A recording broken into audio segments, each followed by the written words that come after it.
Bem, meus amigos, estamos nos reunindo aqui para iniciarmos o nosso estudo do Livro dos Espíritos.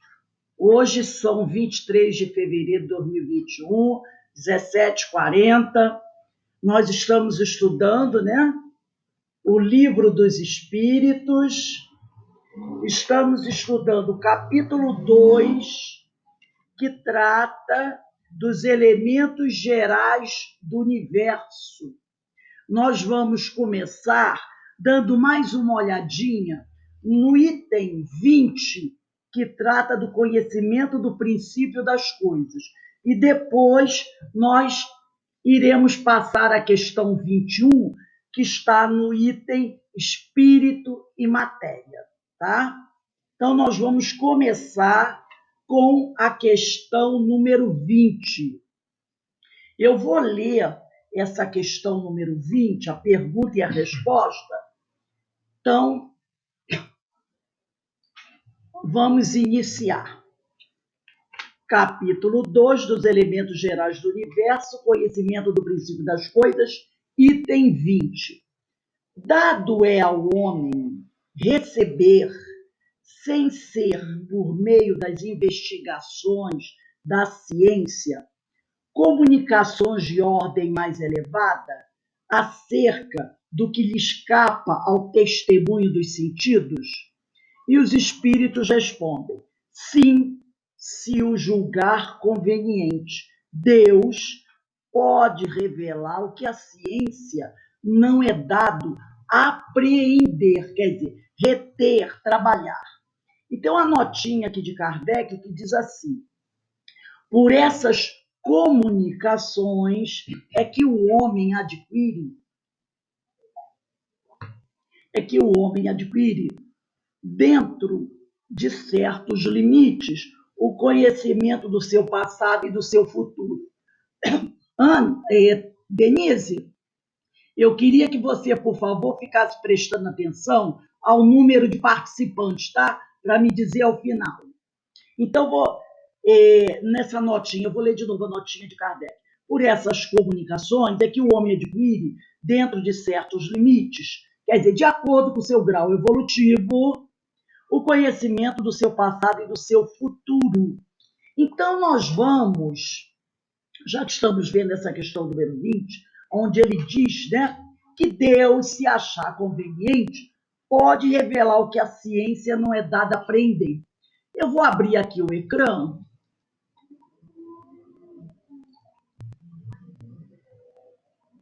para nós conversarmos um pouquinho mais sobre o que está colocado aqui.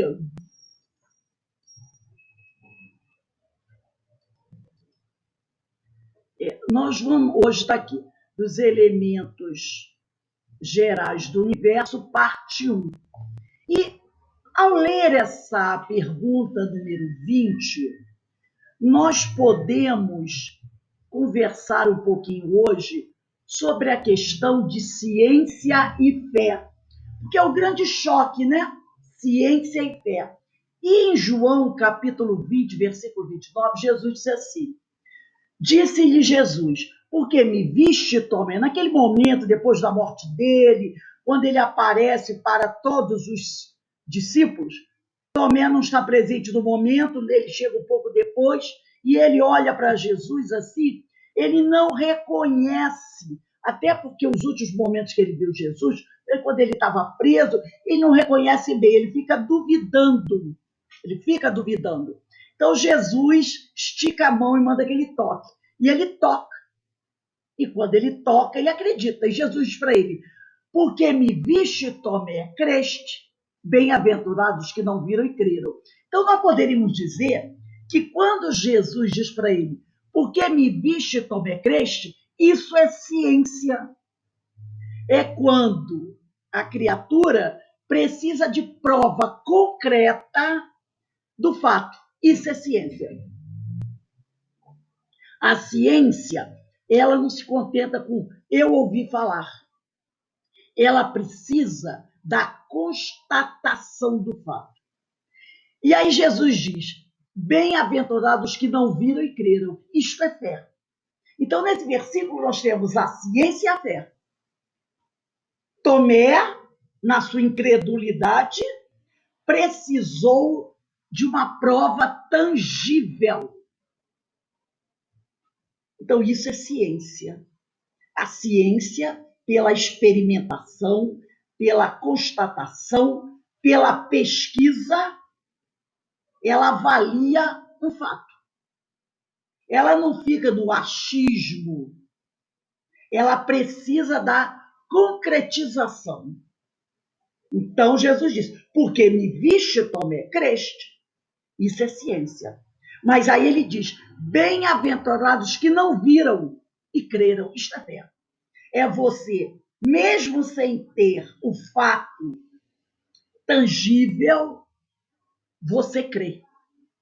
Então, muito interessante esse versículo, né? Mostrando aí a ciência e a fé. E ninguém pode dizer que Tomé estava errado. Não existe isso. Dizer, Tomé está errado. Não, ele precisou de uma prova concreta, de uma prova científica. Alguém poderá dizer que Tomé estava errado? Não.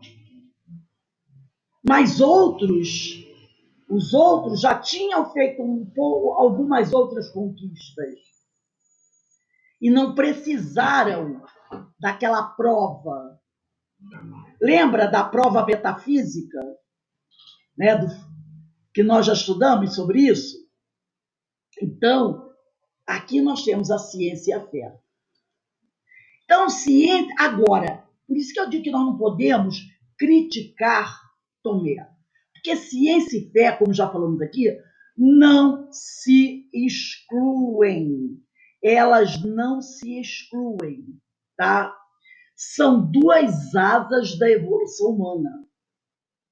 É preciso a ciência e é preciso a fé. Elas não estão, uma não condena a outra, uma não contradiz a outra. A fé, ela parte do mundo extrasensorial. Como diz Emmanuel, é a certeza em Deus. É aquela intuição que o espírito possui da existência do divino. A fé é revestida de uma intangibilidade. A fé é do campo da iluminação, é do campo íntimo, é da intuição. É uma forma de conhecimento, sim. É da natureza da fé sentir. Por que é uma forma de conhecimento? Porque ela é do campo íntimo. O espírito sabe. Ele é criatura do Senhor. Ele traz em estado latente esse conhecimento, a sua intuição. Então, é uma forma de conhecimento a fé. Então, a fé não é uma coisa de gente maluca, de fanáticos, de ópio do povo, não. É a certeza em Deus. Só que ela é revestida de uma intangibilidade. Porque o espírito, ele sabe. Ele tem isso com ele, no seu íntimo, né? Então, é uma forma de conhecimento ancestral que nós trazemos, né?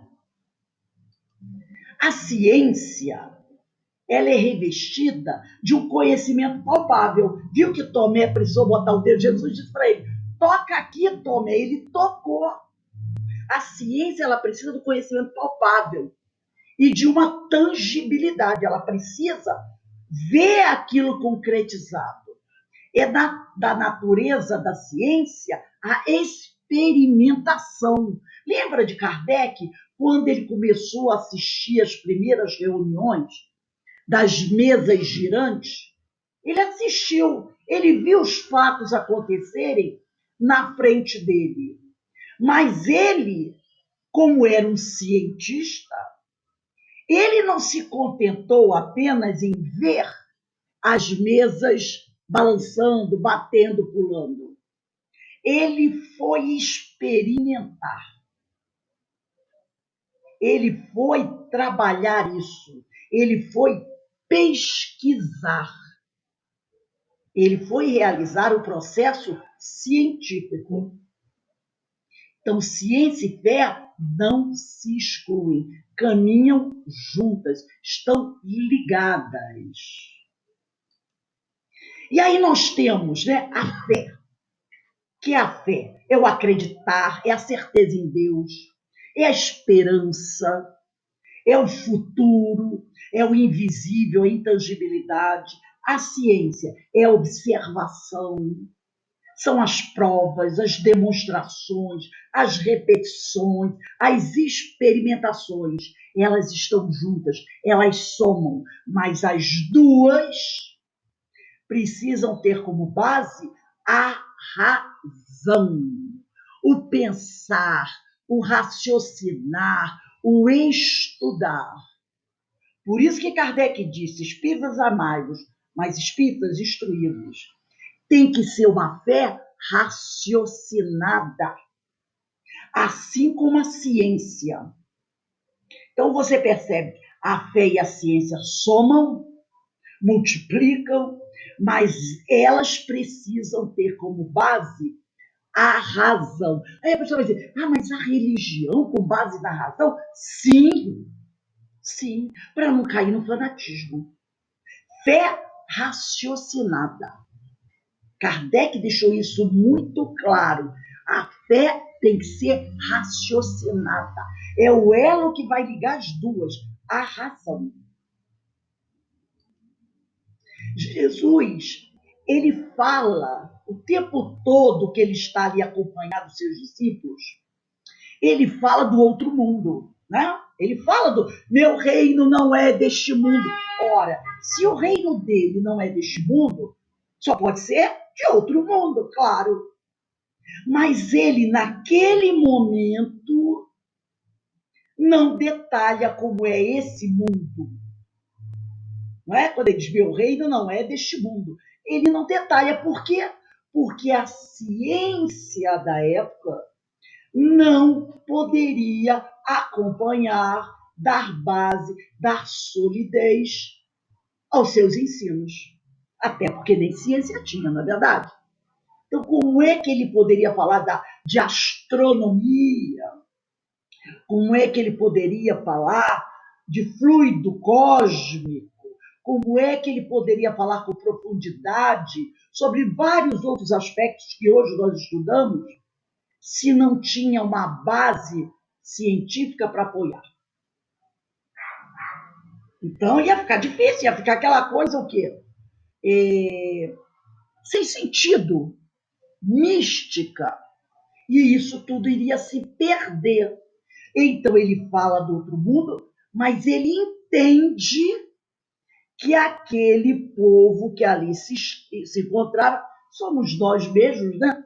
Não teríamos condições de acompanhar os seus esclarecimentos. Allan Kardec, né? Jesus, ele traz a segunda revelação, que nós sabemos que a primeira foi Moisés, a segunda é Jesus, a terceira é o Espiritismo. O Espiritismo vem trazer esse conhecimento que Jesus não pôde revelar. Mas como Jesus não pôde revelar? Porque ele não sabia como? Não, devido ao nível intelectual do povo. Na época em que ele encarnou na Terra. Eu botei a palavra encarnou, porque ele só esteve aqui em carne uma vez. Então, o Espiritismo, 2000 anos após a morte de Jesus, vem trazer esse conhecimento que Jesus não pôde revelar, devido ao nível intelectual do povo na época em que ele encarnou na Terra. Quer ver como nós temos isso muito bem colocado aqui no Evangelho? Deixa eu pegar aqui a minha. Eu coloquei na outra Bíblia. Aqui em Mateus, capítulo 7, versículo 6. A gente vai encontrar tudo isso no Evangelho. Está aqui, ó. Não deis aos cães, parece assim, aos cães, precisa ter uma coisa assim meio forte, né? Não deis aos cães o que é santo, nem lanceis aos porcos as vossas pérolas, para que não suceda que eles as calquem com os seus pés, e que, voltando-se contra vós, vos dilacerem. Então, é o famoso, né, jogar pérolas aos porcos. Né? E depois lá em João, vamos ver aqui, ó, João capítulo 14, versículo 15. De 15 a 17. João 14, versículo 15 a 17. Diz assim: se me amais, observareis os meus mandamentos, e eu rogarei ao Pai, e ele vos dará outro paráclito, para que fique eternamente convosco, o Espírito de verdade, a quem o mundo não pode receber, porque não vê, nem o conhece, mas vós o conhecereis, porque habita convosco e estará em vós. E ainda em João, capítulo 15, versículos 26 a 27, diz assim: quando, porém, vier o Paráclito, que eu vos enviarei do Pai, o Espírito de verdade, que procede do Pai, ele dará testemunho de mim. E vós também dareis testemunho, porque estáis comigo desde o princípio. Então, Jesus já vinha anunciando que ele teria que enviar um outro, teria que enviar, ou ele mesmo vir, para trazer essas revelações que não era possível mostrar, revelar para aquelas pessoas naquele tempo. E para concluir, aqui no Evangelho segundo o Espiritismo, no capítulo 6, item 4, primeiro e segundo parágrafo, diz assim, é o capítulo 6, o Cristo Consolador. Item 4, diz assim, Jesus promete outro Consolador, o Espírito de verdade, que o mundo ainda não conhece, por não estar maduro para o compreender. Consolador que o Pai enviará para ensinar todas as coisas e para relembrar o que o Cristo havia dito. Se, portanto, o Espírito de verdade tinha de vir mais tarde, só 2000 anos depois, ensinar todas as coisas, é que o Cristo não dissera tudo. Se ele vem relembrar o que o Cristo disse, é que o que este disse foi esquecido ou mal compreendido. O Espiritismo vem na época predita cumprir a promessa do Cristo. Preside ao seu advento o Espírito da verdade. Ele chama os homens à observância da lei, ensina todas as coisas, fazendo compreender o que Jesus só disse por parábolas. Advertiu Cristo: ouçam os que têm ouvidos para ouvir. O Espiritismo vem abrir os olhos e os ouvidos, porquanto fala sem figuras nem alegorias. Levanta o véu intencionalmente lançado sobre certos mistérios. Quem lançou esse véu? Jesus, há 2000 anos atrás. Vem finalmente Jesus trazer a consolação suprema aos deserdados da terra. São os filhos do Calvário, né? E a todos os que sofrem, atribuindo causa justa e fim útil a todas as dores. Então, não tem dúvida nenhuma que o Espiritismo, ele vem agora, né? Quando eu digo agora, a partir de 1857, que é a data, né, marco na publicação do Livro dos Espíritos, da terceira revelação, que nós já temos, aquela época, já havia uma ciência mais consolidada, levantar o véu que Jesus intencionalmente lançou sobre as verdades que não podiam ser reveladas naquela época. Então, a gente percebe como o próprio Evangelho, o Novo Testamento, ele já sinalizava tudo isso. Ele já sinalizava tudo isso. A questão do pouco conhecimento do povo. Quando Jesus diz, não jogueis pérolas aos porcos, que muita gente acha uma expressão meio violenta, mas era simplesmente isso. Como falar para um povo inculto, para uma época que não existia ciência, de coisas transcendentais? Seria pura perda de tempo. Seria como você querer ensinar álgebra a uma criança de 5 anos que não tem um QI evoluído. Porque, logicamente, tem exceção, né? Mas, na maioria, 99% da população, aos 5 anos de idade, não vai conseguir entender, né, exercícios de álgebra. Então, deixa para mais tarde. Chegará o tempo em que essas crianças terão condições de entender, estarão mais maduras, com mais conhecimentos. Então, ele, Jesus, encarnou na época em que ele encarnou na Terra. Né? Então, o Espiritismo vem trazer, né, esse conhecimento que Jesus não pôde revelar, devido ao nível intelectual do povo, na época em que ele, Jesus, encarnou na Terra.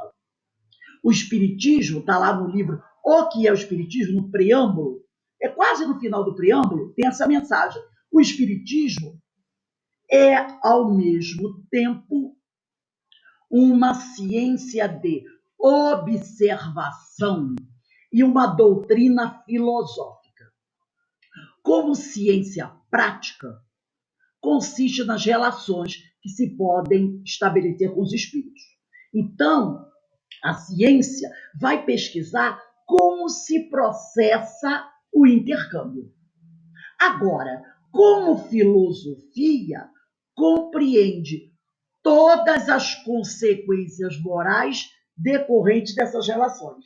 Então, a ciência pesquisa como é que o intercâmbio se processa. A questão do fluido cósmico, a questão do perispírito.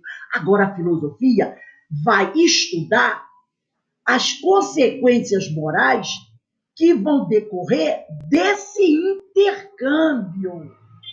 Como é que esse intercâmbio está sendo realizado? Não é? Qual o objetivo do intercâmbio? É um objetivo louvável para o aprendizado? Ou é um objetivo para tirar certas vantagens, para se abusar visando conquistar coisas para o seu bem pessoal? Não tem pessoas que participam do intercâmbio assim? Com esse objetivo? Que utiliza desse conhecimento para se dar bem? Isso quem vai tratar é a filosofia. O estudo das consequências morais decorrentes dessas relações. Então, está lá no livro que é o Espiritismo Preâmbulo, né? Então, vamos agora vamos entrar agora na questão número 21 de O Livro dos Espíritos, que vai tratar do espírito e matéria. E na questão 21, os espíritos fazem a seguinte... Allan Kardec faz a seguinte pergunta. A matéria existe desde toda a eternidade, como Deus? Porque a gente sabe que Deus existe toda a eternidade. Então ele quer saber se a matéria existe desde toda a eternidade como Deus. Ou foi criada por ele em dado momento. E os espíritos respondem, só Deus o sabe. Há uma coisa, quer dizer, todavia, quer dizer, entretanto, né, tem aí uma conjunção adversativa. Há uma coisa, todavia, que a razão vos deve indicar. Então ele diz, tem uma coisa aí que vocês têm que prestar atenção. É que Deus, modelo de amor e caridade, nunca esteve inativo. Então, olha só, Deus existe de toda a eternidade, mas ele nunca esteve inativo. Né? Por mais distante que logreis figurar o início de sua ação, por mais distante que nós consigamos voltar no tempo e tentar, né, detectar o início de sua ação, podereis concebê-lo ocioso um momento que seja, né? Então, ele diz, por mais distante que logreis figurar o início da ação, podereis concebê-lo ocioso, o momento que seja? Quer dizer, por mais que a gente consiga voltar no tempo, tentando alcançar essa eternidade, será que a gente consegue pensar em Deus ocioso? Porque ele diz aqui, né? Ele nunca esteve inativo. Então, essa criação aí fica difícil da gente analisar, porque Deus é eterno e ele cria sempre. Então, como é que a gente vai poder saber quando é que a criatura ou as coisas materiais foram criadas? Então, vamos aqui fazer agora algumas considerações. Espírito, matéria. Deus é eterno, né? Nós já sabemos disso. Deus é eterno. O ato de criar se confunde com a eternidade, claro, porque ele diz aqui, ó, há uma coisa, todavia, que a razão vos deve indicar. É que Deus, modelo de amor e caridade, nunca esteve inativo. Ora, se ele é eterno, sempre existiu e sempre criou, esse ato de criar se confunde com a eternidade. A criação é eterna. Agora, olha interessante, a criação é eterna, mas a criatura não. Houve um momento lá, ele cria sempre. Por isso que a gente diz que a criatura se confunde, né, com o Criador, com a criação. Mas nós sabemos que a criação é eterna, ele sempre criou, mas a criatura não, ela não é eterna. Então, uma coisa se confunde com a outra, porque nós, no nosso momento evolutivo, sempre lembrando isso, não conseguiremos fazer a separação da eternidade do Senhor e desse tempo de criação. Nós não conseguiremos. Mas por isso que nós temos essa dificuldade de entender isso. Mas uma coisa que a gente precisa saber, que a criação é eterna, o Criador é eterno, mas a criatura não. Então, aí a gente para, peraí, mas ele diz a criação é eterna, mas a criatura não. Então, nas nossas elucubrações, podemos dizer que, então o Senhor está criando coisas antes de criar a criatura, o espírito, porque ele diz a criatura é eterna, a criação é eterna, mas a criatura não. A criatura somos nós, mas a criação é eterna, se confunde com a eternidade. Então, é possível, novamente a gente está aqui fazendo conjecturas, que essa criação mais específica tenha vindo depois, mas são coisas que os próprios espíritos dizem assim, não se percam nisso. Não se percam nisso. Basta saber, tá?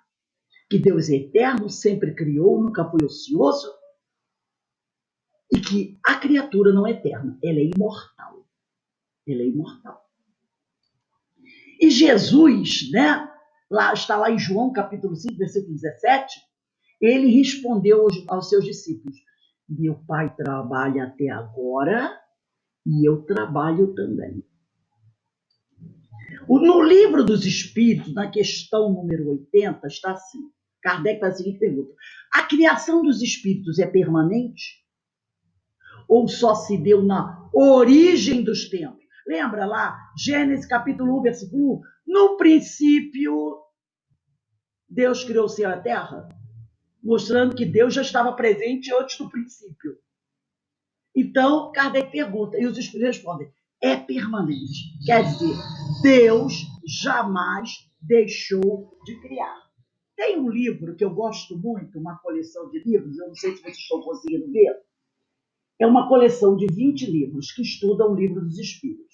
Tem pessoas que têm uma certa reserva, mas eu não tenho. Eu gosto muito do Miramês, do espírito Miramês, psicografia de João Nunes Maia.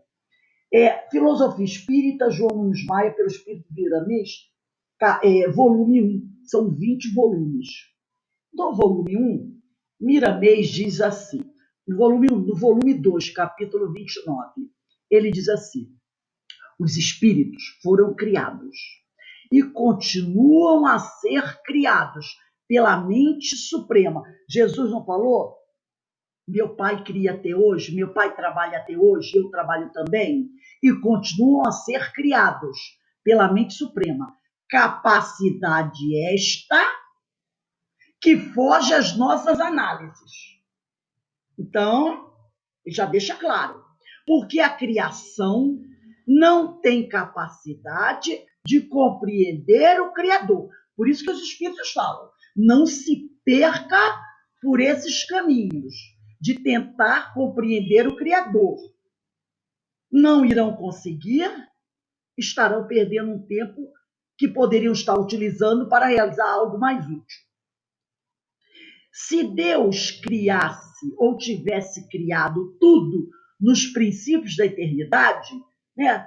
Como diz o outro, não está lá? No sexto dia ou no sétimo dia o Senhor descansou. Não é? Ele criou em 6 dias e no sétimo dia descansou.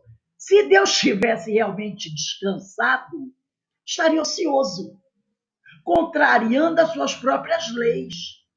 Ele opera constantemente, nos diz Jesus. O Senhor nunca parou de trabalhar, nem sequer um minuto na contagem humana. E a sua glória, a glória do divino, consiste nisso.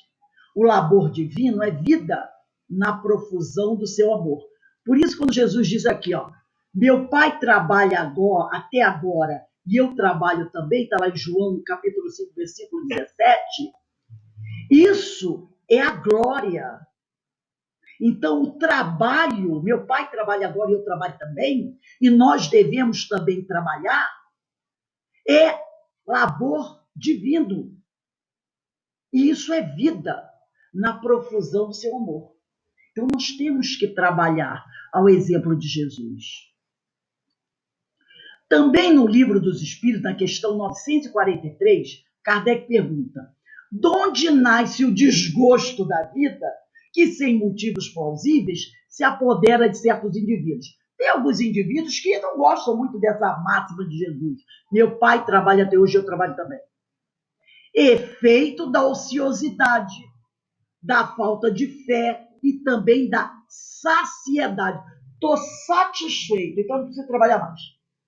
Para aquele que usa de suas faculdades com fim útil, quer dizer, para aquele que trabalha no bem, buscando alcançar o fim útil e de acordo com as suas aptidões naturais, então, é aquele que usa das suas faculdades, da sua inteligência, de acordo com as suas capacidades. O trabalho nada tem de árido, de chato, né? E a vida se escoa mais rapidamente, tudo flui melhor.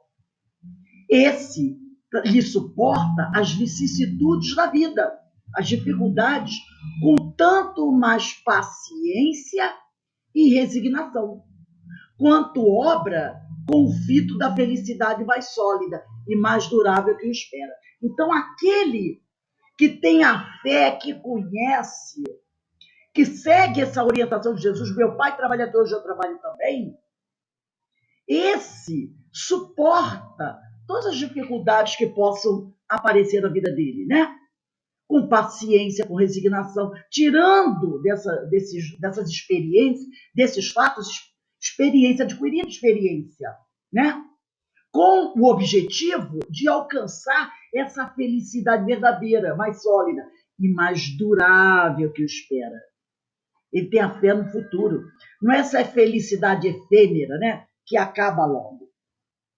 Então, vamos aqui agora pegar a questão 22. Define-se geralmente a matéria como que tem extensão nos nossos entendimentos e no entendimento. Aqui é no entendimento de Kardec, 1857, tá? Final do século XIX. Define-se geralmente a matéria como que tem extensão, o que é capaz de nos impressionar os sentidos, né? Audição, visão, tato, o que é impenetrável.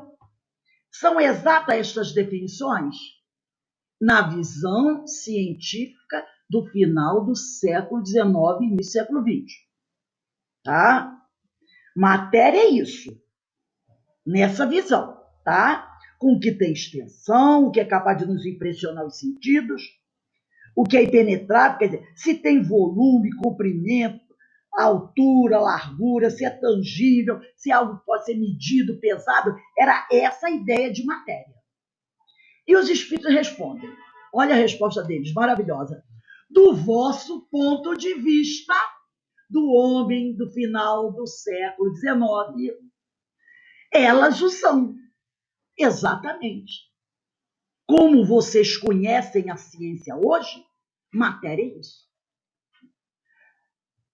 Porque não falais, eles dizem a Kardec, senão do que conheceis. Então, Kardec, qual era a definição que Kardec podia dar de ciência? O que a academia, até aquela época, conhecia. Né? O que tem extensão, o que pode impressionar os sentidos, o que é impenetrável, o que tem volume, comprimento, altura, que pode ser pesado. Não era assim que a ciência da época conhecia de matéria? E eles dizem isso. Mas aí, os espíritos colocam uma outra conjunção, e eles dizem aqui, ó, mas a matéria... Aí eles dizem assim, ó, mas a matéria existe em estados que você ignora. Em outros estados que você ignora. Pode ser, por exemplo, tão etérea e sutil, que nenhuma impressão vos cause aos sentidos. Contudo, é sempre matéria. Para vós, porém, não seria. Então ele diz assim, ó, calma aí, você deu uma definição matéria, eu concordo. Eu digo para vocês, baseado no que a ciência de vocês mostra, isso aí tá certo. Só que tem uma coisa, existe a matéria em outros estados, mas vocês não conhecem ainda esses estados. E ele ainda diz aqui, ó, num estado tão etéreo, sutil, que não vai impressionar vocês. Como não vai impressionar vocês? Como vocês não vão poder pegar, não vão poder ver, não vão poder sentir a consistência, vocês não vão acreditar, não vão entender que isso é matéria, mas é. Mas é. Percebeu? Aí eu digo, daqui a pouco, vamos seguir aqui, daqui a pouco a gente, vamos viajar mais um pouquinho aqui. Aqui nós vamos ver os estados da matéria que Kardec conhecia e que muitos de nós, até um certo tempo, conhecíamos. Estados físicos da matéria, sólido, líquido, gasoso. Não é tradicional? Os 3 estados da matéria que Kardec conhecia e que nós, durante muito tempo, conhecíamos. Estados físicos da matéria, ou chamado também, ou fases, são as diferentes formas de como uma substância pode se apresentar no estado. Os principais são sólido, líquido e gasoso. Né? É o que a gente conhece, ou conhecia. A química mostra que no estado sólido, essa matéria tem forma e volumes fixos. No estado líquido, forma variável. Por que forma variável? Eu pego 1 litro de água, coloco numa panela, vai ter uma forma. Se a panela é redonda, se eu boto numa jarra de refresco, já não mudou a forma. Se eu boto numa garrafa PET, já mudou a forma. No estado líquido, a forma vai variar. No estado sólido, não. Forma e volumes fixos. No estado líquido, forma variável. Vai depender da embalagem. E volume fixo, é 1 litro, é 1 litro. No estado gasoso, forma e volumes variáveis, porque as moléculas, né, vão sair por aí. Então, a forma e volumes variáveis.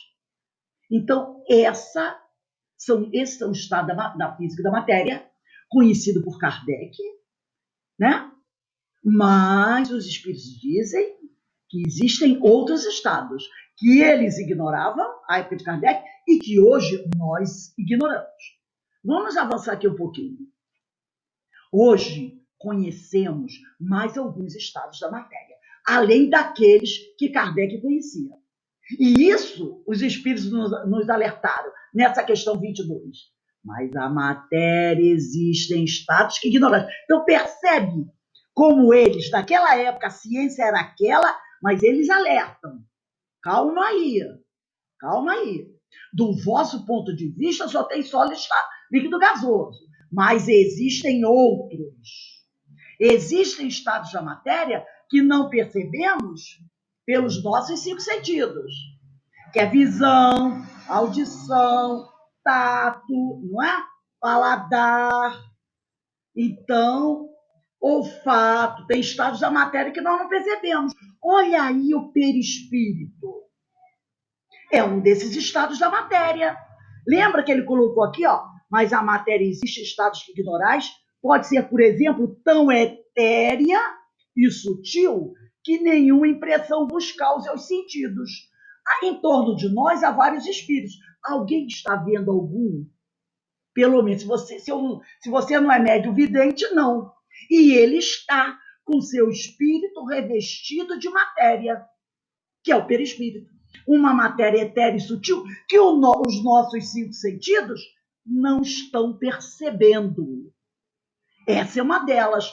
Mas vamos observar mais. Os 7 estados físicos da matéria. Gente, hoje nós conhecemos 7 estados, 4 a mais do que eles conheciam na época de Kardec. E tem mais alguns aí já querendo aparecer. Vamos conhecer esses 7. Temos aqui aqueles 3, né? São 7 os estados físicos da matéria conhecidos na atualidade. Sólido, líquido e gasoso. Não vamos falar deles. 4º estado, estado do plasma. 5º estado, o condensado de Bose-Einstein. 6º estado, gás fermiônico. 7º estado, superfluido de polaritons. Perceberam? Mais 4, século XXI. Plasma, o 4º estado físico da matéria. Em física, plasma é denominado o 4º estado da matéria. Difere-se dos sólidos, líquidos e gasosos, por possuir seus átomos separados, ao ponto de desprenderem-se dos elétrons. Por este motivo, o plasma é também chamado de gás ionizado. Agora vejam a coisa mais interessante. Estima-se que 99% de toda a matéria existente esteja no estado de plasma. Quer dizer, só sobra 1% de sólido, líquido e gasoso. E, no entanto, 99% de toda a matéria esteja no estado de plasma, o que faz deste, o estado da matéria, mais comum e abundante do universo. E a gente não tinha a mínima ideia. Então, o estado de plasma é o estado mais comum e abundante do universo. A temperaturas altíssimas, da ordem de 10.000 graus centígrados, os átomos possuem carga elétrica, movem-se caoticamente, espalhando-se para todas as direções, a cerca de 15.000 quilômetros por hora. É o estado da matéria das estrelas.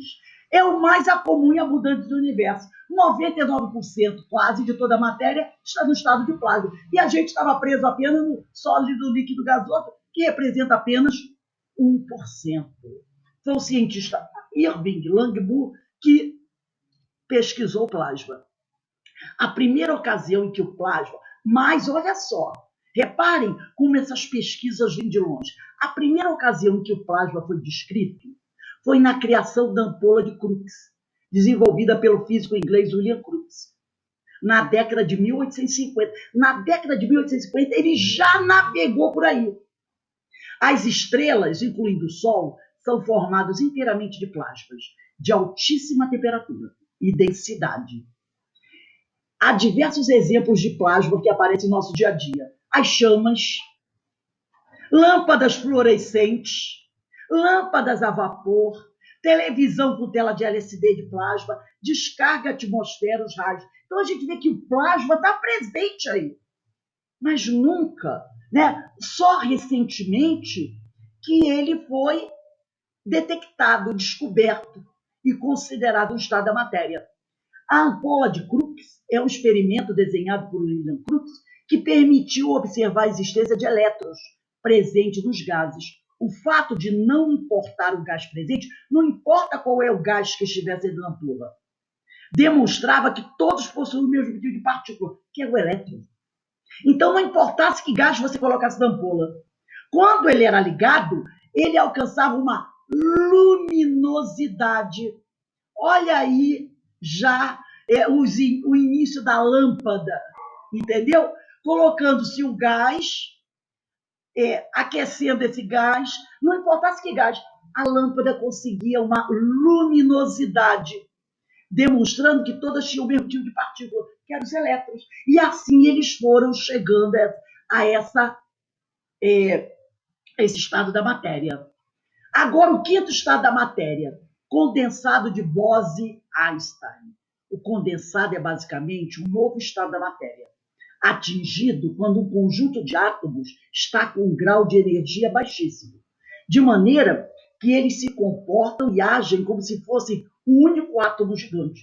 É por isso que os pesquisadores o chamam de átomo artificial. A existência desse quinto estado da matéria só foi comprovada em laboratório em 1995. Comprovado. Ele havia sido previsto em 94 pelo físico alemão em 1924, pelo físico alemão Albert Einstein e pelo matemático indiano Satyendra Nath Bose. Por isso que ele é chamado de condensado de Bose-Einstein. Apesar de ter sido comprovado em 1995, foi dado a ele o nome dos dois pesquisadores que, em 1924, através de algumas pesquisas, detectaram, previram ele, mas não tinham como comprovar. Olha a questão da ciência ainda não dando condições a eles.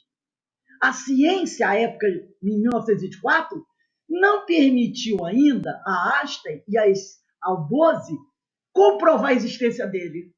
Entendeu? Foi preciso 71 anos depois, onde a ciência está mais avançada, para ter a comprovação dele. Então, no condensado Bose-Einstein, os átomos estão a temperatura muito próxima do zero absoluto. As partículas vibram como um corpo único, numa velocidade tão baixa que é impossível medi-la em laboratório. E ele não existe na natureza. Perceberam? O sexto estado da matéria, condensado fermiônico. Cientistas do laboratório Gila e da Universidade do Colorado, Estados Unidos, relataram a primeira observação de um novo estado físico da matéria, conhecido como condensado fermiônico. O condensado fermiônico é formado por pares de átomos em um gás e era procurado há muito tempo pelos cientistas que previam a existência desse novo estado da matéria em suas teorias. Então, o homem, ele tem essas teorias, ele tem aquele conhecimento. Lembra que nós falamos do conhecimento íntimo? Ele tem o conhecimento íntimo da existência daquele estado da matéria, mas ele precisa da ciência para comprovar. Então, daquele outro estado da matéria, o indiano e o Einstein, eles previram, mas não tinham como comprovar. Então, de 71 anos. Aqui, durante muito tempo, eles estavam procurando, né? Eles já tinham essa noção que ele existia, mas ainda não tinham como comprovar. Agora, eles têm como comprovar, porque a ciência está muito mais avançada. O sexto estado, né? Produzidos em laboratório em dezembro de 2003. A maioria das suas propriedades básicas ainda não é conhecida, é bem recente. Eles estão mergulhando nessa pesquisa.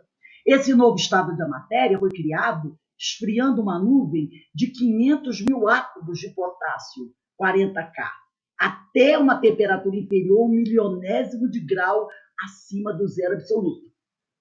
São coisas, né, que parecem loucas, mas eles já sabem que existe. Estão pesquisando, pesquisando. Daqui a alguns anos, eles terão essa total afirmação.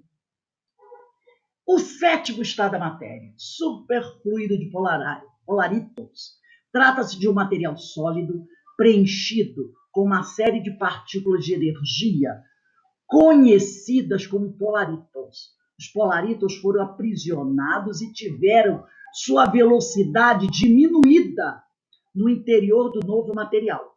Este estado da matéria, até agora desconhecido, introduz um método radicalmente novo, tanto para mover energia de um ponto a outro, quanto para gerar um feixe de luz coerente, um laser, utilizando uma quantidade muito pequena de energia. Olha o que ele diz aqui, ó.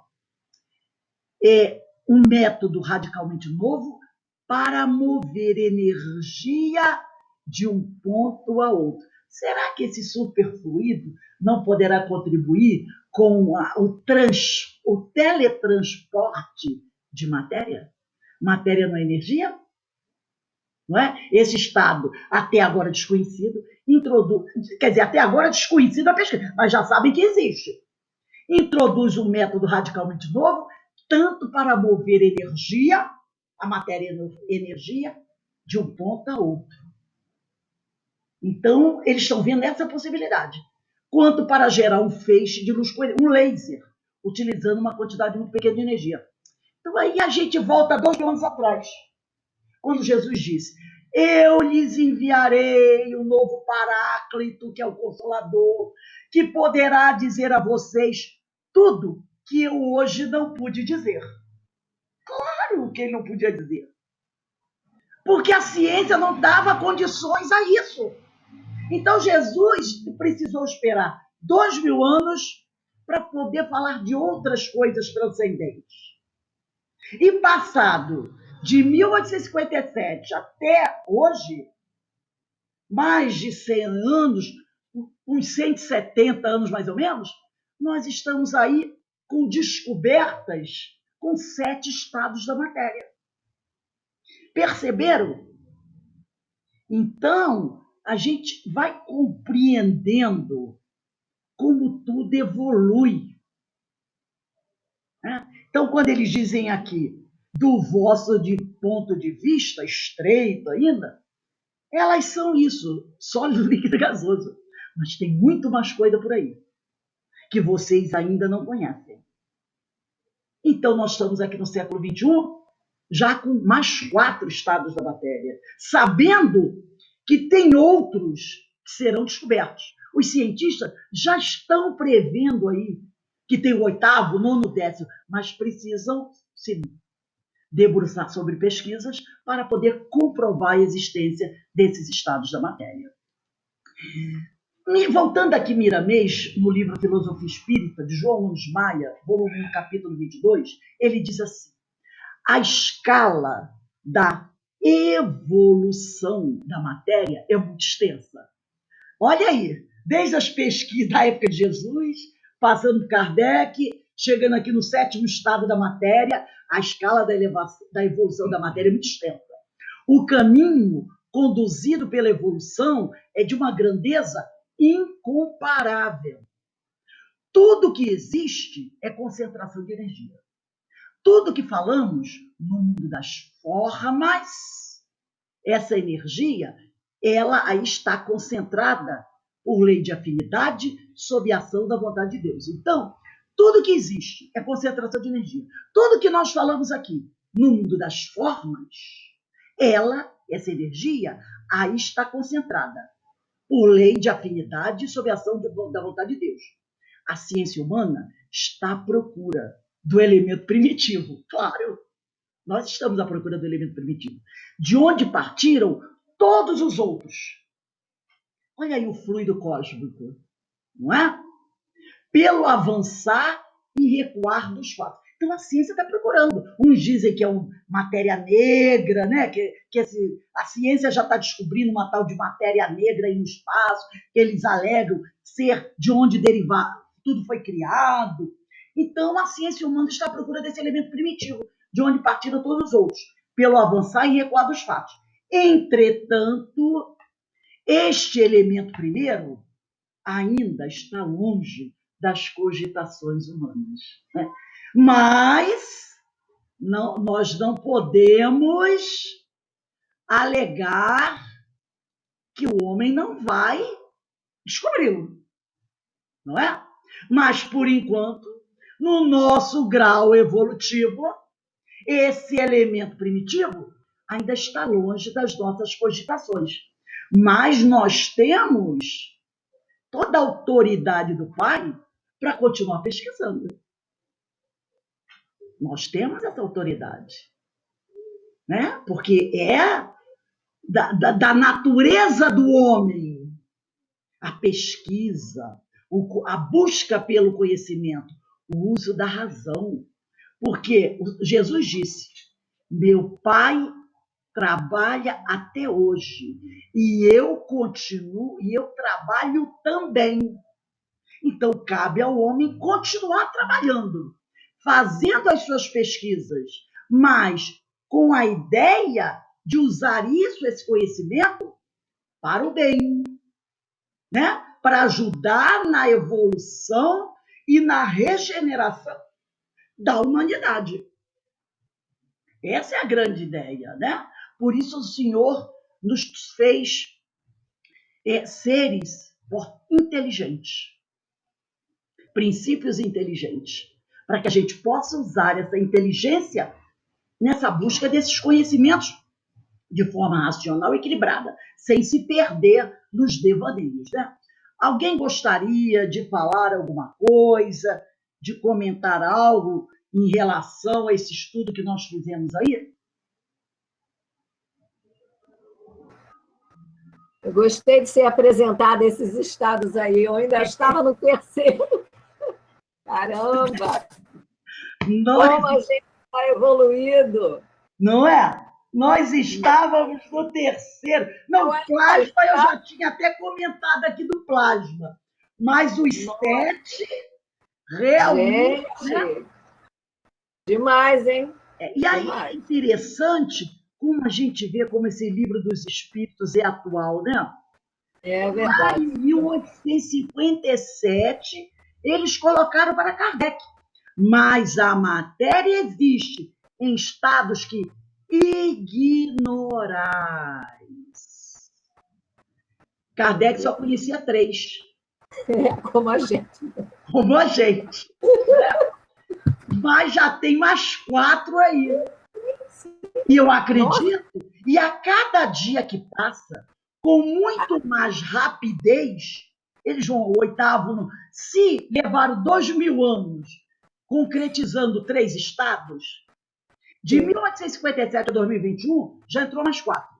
De 2021, de repente, para daqui a 3 anos, já entram mais 2, ou mais 3, ou mais 4. Porque com o avançar da ciência, essas revelações, essas descobertas vão se acelerando. Vão acontecendo de forma muito mais rápida do que lá no passado. Isso. A gente vê uma coisa muito atual, as vacinas que eram feitas e desenvolvidas em 10 anos. Exatamente. Agora, o pessoal diz, mas antigamente levava 10 anos para fabricar uma vacina. Só que agora eles não partem do zero. Eles partem da que já tem. Antes demorava porque tinha que partir do zero. Agora não, já tem um monte de vacina. Então o cara já parte do que tem. Então, o que levava 10 anos, agora levou menos de um ano. Menos de um ano. 6 meses já estava pronto. Por quê? Aí o cara diz, é impossível. Não, ele já parte do que tem.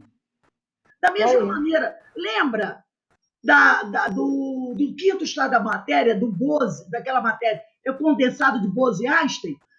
Foi descoberto, ele provou em 95, mas ele partiu da pesquisa de Einstein em 24. Isso. Ele não partiu do zero. Ele partiu de onde ele parou aqui, eu vou prosseguir. Então, é mais rápido. Fantástico. Eles partem... como a gente vê a intelectualidade como está acelerada. Exatamente. A moralidade nem tanto está lá embaixo. Né? Então, ele não parte do zero, ele parte... Aonde ele parou? Ele parou aqui. Eu vou pegar de onde ele parou, eu vou. Aproveitando tudo. E ao invés de negar o que foi... Porque o ser humano tem isso, né? Nega tudo que foi feito, apaga... Eu me lembro que quando, estudando história, quando Ramsés morreu, ou quando o outro faraó morreu, Ramsés, porque o pessoal acha que Ramsés tem obra para tudo quanto é lugar no Egito no nome dele. Não, é porque quando o faraó anterior a ele morreu e deixou muito pobre, ele foi lá, apagou o nome do cara e botou o nome dele. Entendeu? Em vez de dar autoria ao outro e construir coisas novas, não, ele pegou na obra do outro e botou o nome dele. Então tem muita gente hoje que faz isso, ignora. Gente, a gente não vê quantas obras que ficam pela metade do caminho? Eu não vou dar continuidade porque senão vou ter que botar a plaquinha com o nome do outro. E eu quero botar a plaquinha com o meu nome, aí eu abandono a obra, o que o outro fez, mesmo que fosse uma coisa boa, eu abandono, porque eu quero construir a minha. Aí eu começo do zero. Aí eu vou deixar pela metade também. Aí o outro vai fazer a mesma coisa que eu. Então você fica com um monte de coisas não concluídas. Já na ciência, não. As pesquisas, ele parou aqui, vamos dar continuidade. É o caso das vacinas, não é? Então a gente percebe como esse estudo, semana que vem nós vamos para 22A, como esse estudo da doutrina, do livro dos espíritos, ele é atual. Né? Olha quanta coisa aprendemos hoje, que ele nos levou a isso, e vai nos levar a outras coisas maiores. Né? Então vamos dar uma paradinha aí, de 5 minutinhos, tá, gente? Para a gente voltar no estudo do livro Memórias de um Suicida. Quem não vai estar conosco, aí um beijo no coração. Denise, você anotou aí o pessoal? Tá legal. Então, gente, para quem não vai estar conosco, e hoje nós temos a nossa palestra, é a nossa companheira Jane da Silva, do CEFAC, Centro Espírita Fé, Amor e Caridade, que vai estar conosco, tá bom? E ela vai falar sobre, deixa eu ver aqui, Jesus e suas parábolas. Muito interessante o assunto.